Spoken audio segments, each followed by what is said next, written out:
Is loving someone of the same sex wrong or just different? Is it a mutation or a form of diversity? This question has sparked countless debates over the years. Since same-sex couples can't have children, you would think the genes for homosexuality would have disappeared long ago.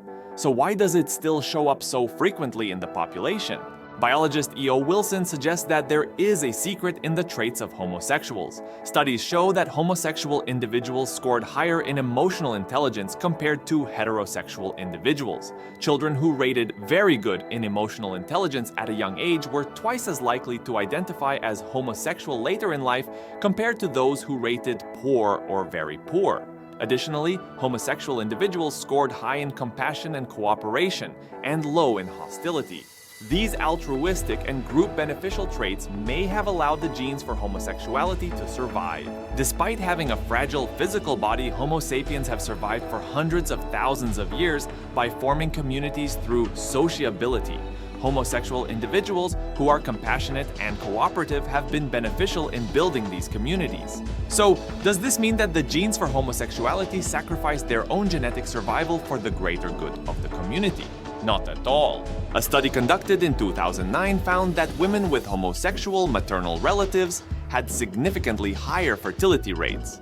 For example, imagine you are gay, you share 50% of your genes with your parents, 25% with your parents' siblings, and 12.5% with their children, your cousins. If your homosexuality encourages your aunts to have more children, you could potentially pass on more than 100% of your genes in some cases. Do you think this calculation is too mechanical? When an intruder appears, honeybees don't hesitate to sting and subdue the threat. A worker bee's sting is a one-time use weapon, and the bee dies after using it. This suicidal behavior is possible due to their unique genetic system, which differs from humans. Worker bees share only 50% of their genes with their own offspring, but share 75% of their genes with their many sister worker bees. Therefore, sacrificing themselves to kill an intruder and save their sisters is genetically advantageous, even if it means giving up reproduction. The genetic calculations that occur in nature are astonishingly precise. There is even a hypothesis that humans might sacrifice their own lives to save 8 nieces or nephews, 4 siblings, or both parents if their lives were in danger.